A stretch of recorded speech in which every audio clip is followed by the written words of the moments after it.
Last এপিসোডে আমরা দেখেছিলাম সেই গুহার মধ্যে কিউনারের ইন্টারফেয়ারেন্সের জন্য সেইখানে ইয়াং রয়ু রিভিল হয়ে যায়, আর সেইখানে যেই প্ল্যান করে এসেছিল সেই পুরো প্ল্যানই চাপাট হয়ে যায়, যার জন্য সে সেই ফ্রুড হাসিলের কম্পিটিশন থেকে নিজে থেকেই সরে যায়। আর সেইখানে ঝাউসি তোর উপর অ্যাটাক করে তাকে অনেকটা ইনজার্ড করে ফেলে। আর এরই সাথে সে সেখানে যতগুলো পার্সনকে ক্যাপচার করে রেখেছিল তাদের সবাইকে মেরে তাদের সোল অ্যাবজর্ব করে ফেলে। এটা দেখে তু সেখানে অনেক বেশি রেগে যায়, আর এরই সাথে সে সেখানে ঝাউসির বিরুদ্ধে লড়াইয়ের জন্য তার সেই ইভিল বুদ্ধা অ্যাক্টিভেট করে ফেলে। এই এপিসোডের শুরুতে আমরা দেখতে পাই এই গুহার মধ্যে অনেক বড় এক ব্লাস্ট হয়েছে, যার জন্য সেই পুরো প্লেসই ধোয়া ধোয়া হয়ে যায়। আর যখনই সেখানের ধোয়া অনেকটা কমে আসে তখন আমরা সেখানে শুধু ঝাউসির সেই স্কেলেটনকেই দেখতে পাই, আর সে সেখানে তুকে আশেপাশে কোথাও খুঁজে পায় না। তখনই আমরা সেখান থেকে অনেকটা দূরে তুকে দেখতে পাই, সে সেখান থেকে তার ফুল স্পিডে পালাচ্ছিল। আর এই সময় সে সেখানে রাক্ষসা রাশ নামের এক স্পেল কাস্ট করেছে, যার জন্য তার বডিও রেড হয়ে গেছে আর তার স্পিডও নর্মালের থেকে অনেক গুণ বেড়ে গেছে। তখন সে সেখান থেকে পালাতে পালাতেই বলে, তোমাদের কি মনে হয় আমি কি কোনো বোকা যে এরকম সিচুয়েশনে থাকা সত্ত্বেও লড়াই করবে? কারণ এই সময় আমি ইনার ট্রায়ালামে আছি, আর অপর পাশে তোমরা দুজনই ইনার ট্রায়ালামে আছো। তাই যদি এখানে আমি তোমাদের বিরুদ্ধে লড়াই শুরু করে দিতাম তাহলে এখানে কোনো প্রশ্ন ছাড়াই আমি হেরে যেতাম। তাই আমার মতে বোকার মতো এখানে লড়াই না করে জীবন বাঁচিয়ে পালিয়ে যাওয়াটাই আমার জন্য বেস্ট অপশন। এই সব দেখে ইয়াং রুয়ু বলে, সত্যি সন্ন্যাসী তু এখানে আপনাকে অনেক খারাপ ভাবে চাকমা দিয়েছে, কারণ প্রথমে তার কথা আর অ্যাকশন দেখে তো মনে হচ্ছিল যে সে এখানে আপনার বিরুদ্ধে হাড্ডাহাড্ডি লড়াই করবে, কিন্তু না, এন্ড মোমেন্টে সে এক ট্রিক্স ইউজ করে আপনাকে চাকমা দিয়ে এখান থেকে পালিয়ে গেছে। তাই মিস্টার ঝাউসি, আপনার কি মনে হয় না যে সে এখান থেকে পালানোর জন্য আপনাকে বোকা বানিয়েছে? তাই আমার মতে যদি আপনি তাকে ছেড়ে দেন তাহলে নিশ্চয়ই এটা আপনার জন্য অনেক বড় এক ইনসাল্ট হয়ে যাবে। তাই আপনার কি মনে হয় না তাকে ধরে একটা শিক্ষা দেওয়া দরকার, যাতে করে ফিউচারে আপনার সাথে আর কেউ কখনোই এরকমটা করতে না পারে? এইসব শুনে ঝাউসি সেখানে অনেকটা রেগে তার অরা রিলিজ করতে করতে বলে, ইয়াং রুয়ু, এখানে এইসব ফালতু কথা বন্ধ করো আর সেই ফ্রুট হাসিল করার কথা ভুলে যাও, কারণ তোমার এইসব চাল আমার উপর কাজ করবে না। তাই এখনো সময় আছে, শুধরে যাও। এইসব শুনে ইয়াংরো সেখানে অনেকটা ঘাবড়ে যায়। তখন সে আরো বলে যে হ্যাঁ, এটা সত্য যে যখন আমি এখান থেকে দূরে থাকবো তখন তুমি এই ফল চুরি করে এখান থেকে পালাতে পারবে, কিন্তু নিশ্চয়ই তুমি আমার সম্পর্কে ভালো করেই জানো যে যদি তুমি এরকমটা করো তাহলে আমি পাতাল থেকে হলেও তোমাকে ধরে নিয়ে আসব, আর এর যার শাস্তি হয় সেই শাস্তি আমি তোমাকে দেব, বুঝতে পেরেছো? তাই যদি তোমার মাথায় উল্টো পাল্টো কোনো চিন্তা থেকে থাকে তাহলে সেই সব চিন্তা ছেড়ে দাও। তার এইসব কথা শুনে ইয়াং রয়ু সেখানে এক অকওয়ার্ড স্মাইলের সাথে বলে, ওহ, তোমার কথা শুনে তো আমি সত্যি অনেক বেশি ভয় পেয়ে গেছি। তখনই সিন তোর উপর শিফট হয়, সে এখনো সেখান থেকে তার ফুল স্পিডে পালাচ্ছে, আর এই সময় তার কালার আবার নর্মাল হয়ে গেছে। তখন সে সেখানে অনেকটা রেগে ভাবতে শুরু করে, সত্যি সেই স্কেপ টেকনিক ইউজ করার কারণে আমার অনেক ক্ষতি হয়েছে, আর এই সব কিছুই শুধু সেই জংলিং সেক্টর বাস্টারদের জন্য হয়েছে।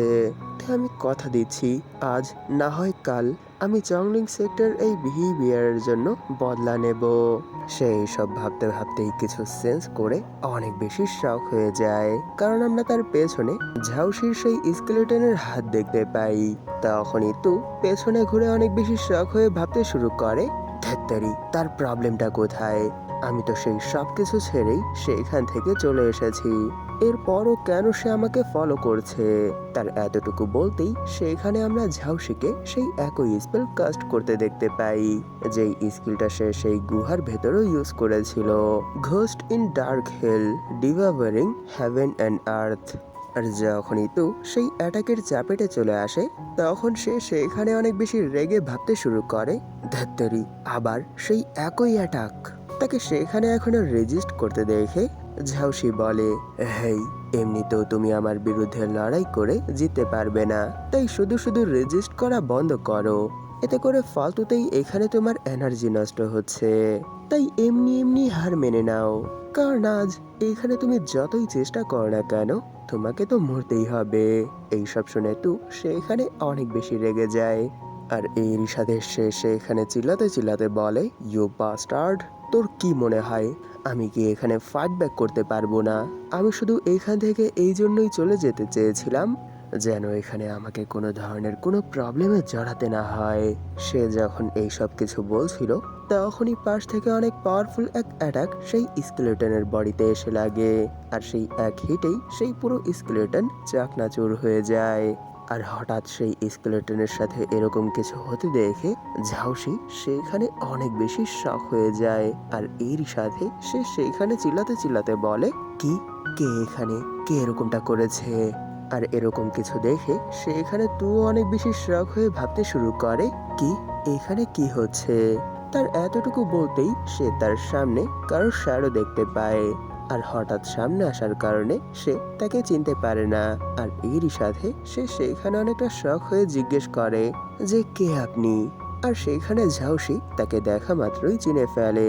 আর এরই সাথে সেও সেখানে অনেকটা শক হয়ে বলে, কি, এটা তুমি? তখনই থাউজেন্ড ফেস তার উপর অ্যাটাক করার জন্য তৈরি হয়ে যায়। এটা দেখে সে সেখানে চিল্লাতে চিল্লাতে বলে, জি হুয়ায়ু, তুমি এখানে কি করছো? আর এইসব কিছু কেন করছো? এটা শুনে সাইয়ান সেখানে এক স্মাইলের সাথে ভাবতে শুরু করে, কি, তার কথা শুনে তো মনে হচ্ছে যে সে থাউজেন্ড ফেসকে অনেক আগে থেকেই চেনে। এইসব ভেবেই সে সেখানে তার উপর তার ড্রাগন ডমিনেটিং পাঞ্চ ইউজ করে এক স্মাইলের সাথে বলে, কাউকে হত্যা করা অথবা কারোর কাছ থেকে কোনো কিছু লুট করাটা কি করে আমার জন্য ভুল হতে পারে? আমার মনে হয় তুমি এখানে ভুল পার্সনকে ভুল কথা বলে ফেলেছো। কারণ এখানে তুমি সেই মঙের সাথে যেই কাজটা করছিলে ঠিক একই কাজ আমি এখানে তোমার সাথে করছি। এইসব বলে সে এখানে ভাবতে শুরু করে, হ্যাঁ, এখন এখানে আমি যেই স্টেটমেন্ট দিয়েছি ঠিক একই স্টেটমেন্ট শুরু থেকে শেষ পর্যন্তই আমাকে ফলো করতে হবে, নয়তো তাদের মনে আমাকে নিয়ে সন্দেহ শুরু হতে পারে। আর সামনে থেকে ঝাউসি তাকে নিজের উপর অ্যাটাক করতে দেখে সেও সেখানে কোনো সময় নষ্ট না করে সেই একই অ্যাটাক আবার তার উপর কাস্ট করে দেয়। আর বলে, সত্যি জি হুয়ান, আমি ভেবেছিলাম তুমি অনেকটা চালাক পারসন, কিন্তু না, আজ এইখানে তুমি তোমার অ্যাকশনের সাহায্যে এই জিনিসটা প্রুফ করে দিয়েছো যে আমি ভুল ছিলাম। কারণ তুমি শুধু শুধু এখানে নিজের মৃত্যু ডেকে নিয়ে এসেছো। তাই মরো এখন। সত্যি আপনাদের কি মনে হয় না যে সে শুধু একই অ্যাটাক বারবার করছে? এটা দেখে তো এখন আমার মনে হতে শুরু করেছে যে তার কাছে শুধু একটাই পাওয়ারফুল অ্যাটাক আছে, যার জন্য সে যখনই কারোর উপর অ্যাটাক করে তখন সে শুধু এই একই অ্যাটাক করে। আর যখনই সে এখানে জি হুয়ায়ু এর মানে সাইয়ান আর ঝাউসির অ্যাটাক একে অপরের সাথে হিট হয়, তখনই আমরা দেখতে পাই সাইয়ানের অ্যাটাকের পাওয়ার এতটাই বেশি ছিল যে ঝাউসির অ্যাটাক তার সামনে থেকে পুরোপুরি ভ্যাপোরাইজ হয়ে যায়। আর এরকম কিছু দেখে সে সেখানে অনেক বেশি শক হয়ে যায়। আর সে বলে, কি, এটা কি করে হতে পারে? সে এখানে যেই অ্যাটাকটা করেছে সেই অ্যাটাকের মধ্যে কোনো ধরনের কোনো ইন্টারনাল এনার্জি শো হচ্ছে না। এরপরও কি করে তার এই সিঙ্গেল পাঞ্চের পাওয়ার এত বেশি হতে পারে? এটা তো ইম্পসিবল। সে যখন এই সব কিছু ভাবছিল তখনই সে সামনে কিছু দেখে আরো অনেক বেশি শক হয়ে যায়। কারণ জি হুয়ায়ু এখনো তার সামনের যত বাধা আছে সেই সব পার করে তার উপরই অ্যাটাক করার জন্য আসছে। এটা দেখে সে সেখানে আর কোনো সময় নষ্ট না করে সেই বড় কঙ্কালের সাহায্যে নিজের সামনে এক ব্যারিয়ার ক্রিয়েট করে ফেলে। কিন্তু সাইয়ানের পাওয়ার এতটাই বেশি ছিল যে তার এক ঘুষিতে সেই স্কেলেটন সেইখানে চূর্ণ বিচূর্ণ হয়ে যায়। এটা দেখে তো সে সেইখানে আরো অনেক বেশি শক হয়ে যায়, কারণ এটাই তার সব থেকে পাওয়ারফুল ডিফেন্স টেকনিক ছিল। আর জি হুয়ায়ু সেই স্কেলেটন ভেদ করে সরাসরি তার পেটে এসে ঘুষি মারে। আর তার ঘুষির পাওয়ার তো নিশ্চয়ই আপনারা জানেন। আর উপর থেকে ঝাউসি কন্ট্রোল টাইপ কাল্টিভেটর, যার জন্য তার বডি অন্যান্য কাল্টিভেটরদের থেকে অনেকটা উইক। আর সরাসরি সেই অ্যাটাকের কন্টাক্টে আসার কারণে সে সেইখান থেকে উড়ে অনেক দূরে চলে যায়। আর কিছুটা পথ বাউন্স খাওয়ার পর এক গাছে যেয়ে ঠেক খায়। তখন সে সেখানে কাশতে কাশতে শুধু তার নামই নিতে পারে। এর থেকে বেশি আর তার কাছে কিছু করার মতো অথবা বলার মতো শক্তি বেঁচে নেই, কারণ আমরা তার পেটে সাইয়ানের পাঞ্চের ইম্প্যাক্টের অনেক বড় এক ধাব্বা দেখতে পাই। সে যখন এই সব কিছু বলছিল তখনই জি হুয়াইউ এর মানে সাইয়ান তাকে না মেরে সেখান থেকে সেই গুহার ডাইরেকশনে যেতে শুরু করে। তাকে এরকমটা করতে দেখে ঝাউসি সেখানে অনেকটা শক হয়ে যায়। আর তার এরকম অ্যাবিলিটি আর এত টেরিফাইং স্ট্রেংথ দেখে দূর থেকে তু অনেক বেশি শক হয়ে ভাবতে শুরু করে, ওরে বাবা, সত্যি আমি থাউজেন্ড ফেস সম্পর্কে যতটা শুনেছিলাম সে তো তার থেকেও আরো অনেক বেশি স্ট্রং। তখনই সে সেখানে অনেকটা ঘাবড়ে বলে যে আমি চংলিং সেক্ট আর জিনমো সেক্টের মেম্বারদেরকে যতটা স্ট্রং ভেবেছিলাম তারা তো তার থেকেও অনেক বেশি স্ট্রং। তাই আমি তাদের সাথে কোনো ধরনেরই কোনো পাঙ্গা অ্যাফোর্ড করতে পারবো না। এইসব ভাবতে ভাবতেই সে সেখানে এক স্মাইলের সাথে নিজেকে সান্ত্বনা দিয়ে বলে, সত্যি আমার মনে হয় আজ সেই ফ্রুট আমার ভাগ্যে ছিল না। তাই তো এত কিছু করার পরও একে তো সেটা আমার হাতে এলো না, আর দ্বিতীয়ত এখানে অনেক কিছু হয়ে গেল। তখনই সে সেখান থেকে যেতে শুরু করে আর বলে, তাই আজ আর না, আমি এই লড়াই থেকে নিজের নাম সরিয়ে নিলাম। এইসব বলেই সে সেখান থেকে চলে যায়। তখনই সিন সেই গুহার মধ্যে শিফট হয় আর সেখানেই আমরা ইয়াং রুয়োকে দেখতে পাই। সে এই সময় সেই ফ্রুট ছেঁড়ার জন্যই এগোচ্ছে। তখনই তার পেছনে জি হুয়াইউ রূপে সাইয়ান ধ্রাম করে এসে ল্যান্ড করে। তাকে দেখে ইয়াং রুইয়ের ফেস রিয়েকশনের মধ্যে তেমন কোনো চেঞ্জেস আসে না। সে সেখানে পেছনে ঘুরে বলে, কি, আবার একজন পরিচিত ফেস। তার এতটুকু বলতেই সাইয়ান তার পেছনে চলে আসে আর এরই সাথে অনেক ডেঞ্জারাস এক লুকের সাথে তার দিকে তাকিয়ে বলে, এই মাত্র আমি বাইরে যেই দুইজন এই ফ্রুডের জন্য লড়াই করছিল তাদেরকে আমি হারিয়ে এখানে এসেছি। তাই এখন আমি তোমাকে দুটো চয়েস দিচ্ছি। একটা হলো নিজের ইচ্ছায় এখান থেকে চলে যাও, আর দ্বিতীয়টা হলো যদি তুমি নিজের ইচ্ছায় না যাও তাহলে আমি জোর করে তাদেরকে যেভাবে রাস্তা থেকে সরিয়েছি ঠিক একইভাবে তোমাকেও রাস্তা থেকে সরাবো। তাহলে বলো তুমি কোন অপশন চুজ করবে? এইসব শুনে ইয়াং রুইও বলে, ও জি হুয়াইউ, এর মানে কি তুমিও এই ইয়ং ফ্রুট হাসিল করার জন্যই এখানে এসেছো? যদি এরকমটাই হয়ে থাকে তাহলে আমি এখানে আর তোমার পথে বাধা দেওয়ার চেষ্টা করব না। তাহলে তুমি ফলটা নিয়ে নাও। আমার মনে হয় সত্যি এইবার আর এই ফল আমার ভাগ্যে নেই। এই ইয়ং ফলটা পুরোপুরি পেকে গেছে, তাই দ্রুত একে ছিঁড়ে নাও, নয়তো এর গুণাগুণ অনেকটা কমে যাবে। এইসব বলে সে সেখানে ভাবছিল, সত্যি এত সময় পর এই বাস্টার্ড আমার সামনে আসার সাহস করলো, কিন্তু দেখো তার এখানে আসার কারণটা কি। সে এখানে আমাকে লুট করার জন্য এসেছে। শুধু এটাই না, সে এখানে তার রিয়েল অ্যাপিরিয়েন্সেই আমার সামনে এসেছে। সত্যি তার সাহস তো অনেক বেশি বেড়ে গেছে।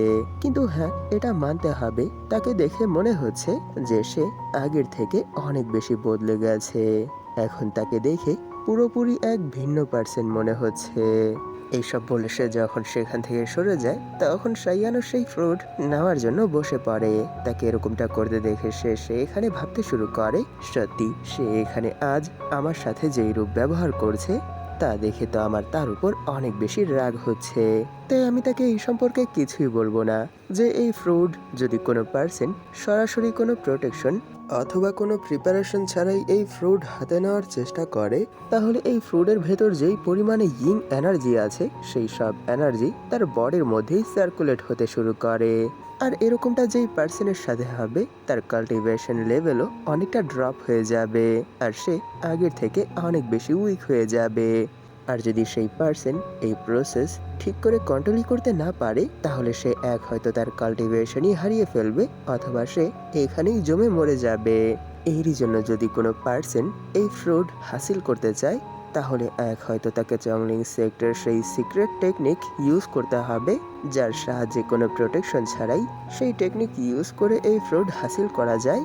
আর দ্বিতীয়ত তুই এখানে যেমনটা প্ল্যান করে এসেছিল যে এই ফ্রুট সে নেওয়ার আগে 7-8 জন পার্সন তাদের হাতে নেবে, এরপরই সে সেই ফ্রুট হাসিল করবে। এই দুই পদ্ধতি ছাড়া যদি কোনো পার্সন ডাইরেক্টলি এই ফ্রুট হাসিল করার চেষ্টা করে তাহলে তার অবস্থা অনেক বেশি খারাপ হয়ে যায়।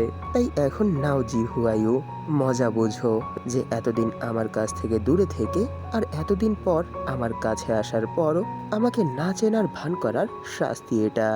তার এইসব বলতে বলতেই সাইয়ান সেই ফ্রুট ছিঁড়ে হাতে নিয়ে দাঁড়িয়ে এর ভেতরের এনার্জি ফিল করতে শুরু করে।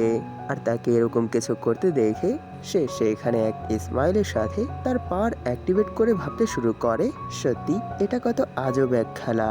কারণ এই ফ্রুট কত পার্সেন্টের হওয়ার কথা হওয়া সত্ত্বেও ঘুরে ফিরে আমার কাছেই আসবে। আর সেখানে সাইয়ান সেই ফ্রুট হাতে নেওয়ার পর সে নিজের ভেতর অনেক বেশি ইং এনার্জি ফিল করতে পারে, যার জন্য তার হাতের শিরা উপশিরা সবকিছুই ফুলে মাস্কুলার হয়ে যায়। আর সেও সেই ফ্রুটের ইং এনার্জির উপর প্রেশার ক্রিয়েট করতে শুরু করে। আর এভাবে কিছুক্ষণ কন্টিনিউ করার পর সে সেই গুহা ছেড়ে ফুল স্পিডে সেখান থেকে চলে যায়।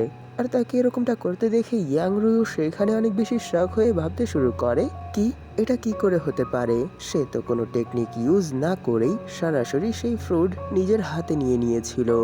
এরপরও কেন তাকে দেখে মনে হচ্ছিল না যে সেই ফ্রুট হাতে নেওয়ার জন্য তার বডিতে কোনো ধরনের কোনো প্রবলেম এসেছে? আর যখনই সাইয়ান ঝাউসির সামনে দিয়ে যায় তখন সে তাকে মিডল ফিঙ্গার দেখিয়ে বলে, সত্যি তুমি কি ভেবেছিলে আমার বিরুদ্ধে লড়াই করে তুমি কখনোই জিততে পারবে না? কখনোই না। কারণ আমার স্ট্রেংথ এতটাই বেড়ে গেছে যে আমি তোমাকে কিছু সেকেন্ডের মধ্যেই হারিয়ে দিতে পারবো। শুধু তোমাকেই না, তোমাদের সেক্টর সবগুলো মেম্বারকে শুধু কিছু ট্রিক্স ইউজ করেই ডিস্ট্রয় করে ফেলতে পারবো। বুঝতে পেরেছো? তাই এখন যেভাবে পড়ে আছো শুধু চুপচাপ পড়ে থাকো, এর থেকে বেশি কিছু করার কোনো দরকার নেই। তখনই সে সেখান থেকে যেতে যেতে বলে, যদি সত্যি তুমি আমাকে হারাতে চাও তাহলে এখন চুপচাপ তুমি তোমাদের সেক্টে ফিরে যাও। আর ফিরে যাওয়ার পর সাধনায় বসে পড়ো, যাতে করে ফিউচারে আবার যখন দেখা হবে তখন যেন আমার বিরুদ্ধে কিছু সেকেন্ড লড়াইয়ের মতো স্ট্রেংথ তোমার কাছে চলে আসে। বুঝতে পেরেছো? আর তাকে এভাবে হিউমিলেট করতে দেখে ঝাউসি সেখানে পড়ে পড়েই অনেক বেশি রেগে বলে, খুব ভালো, সত্যি আমি এই ইনসাল্টের কথা কখনোই ভুলবো না। আর তুমি আজ আমাকে এখানে ছেড়ে দিয়ে যেই ভুলটা করেছো সেই ভুলের জন্য নিশ্চয়ই তোমাকে পস্তাতে হবে। তখনই সেখানে ইয়াং রুয়ো চলে আসে আর সে তার এই অবস্থা দেখে জিজ্ঞেস করে, হ্যাঁ মিস্টার ঝাউসি, কি হলো, আপনি কি ঠিক আছেন? এটা শুনে সে সেইখানে কাশতে কাশতেই এক স্মাইলের সাথে বলে, হ্যাঁ হ্যাঁ আমি ঠিক আছি, শুধু একটু এক্সজস্ট হয়ে গেছি, এর থেকে বেশি আর কিছুই না। সেই বাস্টার্ড আমার উপর যেই অ্যাটাকটা করেছে সেই অ্যাটাকের জন্য আমার ডার্ক হেলের সেই স্কেলেটনটা উপর থেকে নিচ পর্যন্ত পুরোপুরি ভেঙে গেছে, যার জন্য সে এই সময় আমার উপর একটু রেগে আছে, যার জন্য এখন আর সে আমার কোনো কমান্ড শুনছে না। তাই নিশ্চয়ই কিছুক্ষণ যদি এখানে এভাবেই বসে নিজের আনস্টেবল পাওয়ারকে স্টেবল করার চেষ্টা করি তাহলে সব কিছুই ঠিক হয়ে যাবে। এইসব শুনে ইয়াং রুইও জিজ্ঞেস করে যে এত ডেঞ্জারাস এক ঘোস্টকে নিজের কাছে আটকে রাখার জন্য আপনার লাইফ ফোর্স ইউজ করাটা কি আপনার কাছে বৃথা মনে হয় না? এটা শুনে ঝাউসি বলে, তুমি এখন এই জিনিসটা বুঝতে পারবে না, তুমি তখনই আমার এই সিচুয়েশনটা বুঝতে পারবে যখন তোমার কাছেও এমনই কিছু চলে আসবে। তুমি কি জানো আমাদের চাংলিং সেক্টর এই স্কেলেটন টেকনিকটা কতটা স্ট্রং আর কতটা ডেঞ্জারাস? একে যদি আমরা একবার আমাদের ডিফেন্সের সাথে ভালোভাবে কম্বাইন করে ফেলতে পারি তাহলে এটা ইনার্ট রিয়ালামের সেকেন্ড লেয়ারের পার্সনদের অ্যাটাকও খুব সহজেই ব্লক করতে পারে। শুধু ব্লকই না, তাদেরকে হারানোর জন্য এটা যথেষ্ট। কিন্তু আমি জানি না কি করে সেই বাস্টার্ড জি হুয়াইউ তার এতটুকু বলতেই সেখানে তার অবস্থা অনেকটা খারাপ হয়ে যায়। আর এরই সাথে সে সেখানে অনেক বেশি রেগে বলে, আমি জানি না যে সেই বাস্টার্ড কেমন স্কিলের উপর মাস্টারি হাসিল করে রেখেছে যার জন্য তার সিঙ্গেল পাঞ্চের পাওয়ারই এত বেশি বেড়ে গেছে।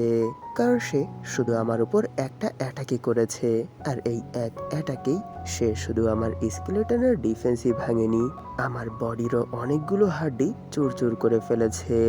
হ্যাঁ আমি মানছি যে আমাদের সেক্ট মেম্বারদের বডি অন্যান্য কাল্টিভেটরদের তুলনায় অনেকটা উইক, কিন্তু এর মানে এই না তার এক পাঞ্চের জন্যই আমার এত খারাপ অবস্থা হয়ে যাবে। আমিও তো এক ইনার ট্রায়ালেমের ফার্স্ট লেয়ারের পার্সন, এরপরও সে এরকমটা আমার সাথে কি করে করেছে? আমার তো এখনো বিশ্বাস হচ্ছে না। এইসব শুনে ইয়াং রুইও বলে, শুধু এটাই না, আমার চোখের সামনে সে সেই ইং ফ্রুট নিজের হাতে নিয়ে নিয়েছে। এরপরও আমি তার বডিতে কোনো ধরনের কোনো ইফেক্ট দেখিনি। আপনার কি মনে হয় এটা কি সম্ভব? কারণ আমার জানা মতে চংলিং সেক্টর কাছেই শুধু সেই টেকনিকটা আছে যার সাহায্যে আমরা এরকমটা করতে পারি। এরপরও আমাদেরকে এর জন্য হালকা পাতলা সাবধানতা বজায় রাখতে হয়। কিন্তু সে এরকম কিছুই করেনি, সরাসরি সেই ফ্রুট নিজের হাতেই ধরে ফেলেছে। তাকে দেখে মনে হচ্ছিল যে সে নিজের ফিজিক্যাল স্ট্রেংথের সাহায্যেই সেই ইং ফ্রুটের ইম্প্যাক্ট শেষ করার চেষ্টা করছিল। এইসব বলতে বলতেই সে এক ক্রিপি লোকের সাথে ঝাউসির দিকে তাকিয়ে ভাবতে শুরু করে, সত্যি সেই ফ্রুট হাসিল করতে পারিনি, এটা আমার জন্য অনেক বড় একটা লস। কিন্তু থাউজেন্ড ফেস এখানে এসে আমার অনেক বড় একটা উপকার করে দিয়েছে। যদিও তু শ্যাংকে আমি এখানে যেই কাজের জন্য এনেছিলাম সে সেই কাজ করতে পারেনি, এরপরও তখনই ঝাউসি সেখানে পড়েই বলে, সত্যি আমি কখনোই ভাবিনি যে জি হুয়াইউ এতটা স্ট্রং হবে। নিশ্চয়ই সে যখন ইনার ট্রায়ালামে পৌঁছেছে তখনই সে এরকম কোনো স্কিলের উপর মাস্টারি হাসিল করেছে যার সাহায্যে সে ফিউচারে আমাদের মতো কাল্টিভেটরদের জন্য অনেক বড় এক থ্রেট হয়ে দাঁড়াবে। তাই তার মতো এক পার্সনকে আর গ্রো হতে দেওয়া যাবে না, তাকে যত দ্রুত সম্ভব দমন করতেই হবে। আর এর জন্য আমাদেরকে আমার বাবার কাছে যেতে হবে আর ওনাকেই এই সব কিছু সম্পর্কে খুলে বলতে হবে, নয়তো ফিউচারে সে চংলিং সেক্টর জন্য অনেক বড় এক থ্রেটেন হয়ে দাঁড়াবে। তাই ইয়াং রুইউ এখন আর এখানে সময় নষ্ট না করে আমাকে আমার পকেট থেকে সেই হিলিং পিলটা বের করে দাও, যাতে করে আমি নিজের ইন্টারনাল এনার্জি কিছুটা হলেও স্থির করতে পারি। এইসব শুনে ইয়াং রুইউ সেইখানে ঝাউসিকে তার আসল রূপ দেখায় আর বলে, কি এর মানে কি তুমি এটা বলতে চাচ্ছ যে এই সময় তুমি তোমার হাতও নাড়াতে পারছো না? তার এই কথা শুনে ঝাউসি সেখানে অনেক বেশি ঘাবড়ে যায় আর এরই সাথে সে সেখানে কাঁপা কাঁপা গলায় বলে, কি তুমি এখানে এইসব কি বলছো? তখনই ইয়াং রুইও তার পাওয়ার অ্যাক্টিভেট করে সরাসরি তার কাছে চলে আসে আর বলে, না না, এখানে তো আমি তেমন কিছুই বলছি না। সত্যি এখন তোমার এই অবস্থা দেখে আমার অনেক বেশি আফসোস হচ্ছে। নিশ্চয়ই এই সময় তুমি অনেক বেশি কষ্টে আছো, তাই আমি ভাবলাম তোমাকে এখন আর এখানে এত কষ্ট করতে হবে না, আমি তোমাকে এই কষ্ট থেকে চিরদিনের মতোই মুক্তি দিয়ে দেই। এতে করে এটা তোমার জন্য ভালো হবে আর আমার জন্য ভালো হবে। তখনই সে সেখানে চিল্লাতে চিল্লাতে বলে, তাই জি হুয়াইউ, তুমি আজ এখানে চংলিং সেক্টর একজন কোর মেম্বারকে মেরে ফেলেছো যার নাম ঝাউসি। তাই আমি ওয়াদা দিচ্ছি যে চংলিং সেক্ট নিশ্চয়ই ঝাউসির মৃত্যুর বদলা নেবে। এইসব বলে সে সেখানে হাসতে হাসতে ঝাউসিকে সেখানেই শেষ করে দেয়। যদিও এটা দেখানো হয় না, এরপরও আপনাদের কি মনে হয় সে কি শুধু ঝাউসির সোল নেবে নাকি তার পুরো বডি গায়েব করে দেবে? এখানে আমার এই কোশ্চেনের সাথেই এই এপিসোড এখানেই শেষ হয়ে যায়। নিশ্চয়ই আপনারাও এটা নোটিশ করেছেন যে ধীরে ধীরে আমার ভিউ অনেক বেশি কমে যাচ্ছে। এরই জন্য আমি কিছু নিউ এনিমি এক্সপ্লেন শুরু করেছি, তাই প্লিজ একটু বোঝার চেষ্টা করুন। আর এমন না যে সেই এনিমিগুলোই আমি কন্টিনিউ করব, যখন সেই সব এনিমির দুটো করে চ্যাপ্টার জমা হবে তখনই আমি সেগুলো এক্সপ্লেন করব। এর আগ পর্যন্ত এটাই কন্টিনিউ করে যাব। আমার আপনাদের কাছে এতটুকুই বলার ছিল। আশা করি আপনারা আমার এই অবস্থাটা বুঝতে পেরেছেন। ভিডিওটা শেষ করার আগে আপনাদের কাছে আমার একটা রিকোয়েস্ট আছে। আপনাদের মধ্যে যারা এখন পর্যন্ত এই চ্যানেলটাকে সাবস্ক্রাইব করেননি তারা প্লিজ সাবস্ক্রাইব করে দিন আর এরই সাথে এই ভিডিওটাতে একটা লাইক করে দিন, যাতে করে ইউটিউব এই ভিডিওটাকে নতুন নতুন মানুষের কাছে পৌঁছে দিতে পারে। ধন্যবাদ আপনাদের এই পর্যন্ত দেখার জন্য। তাহলে দেখা হবে এর পরের এপিসোডে।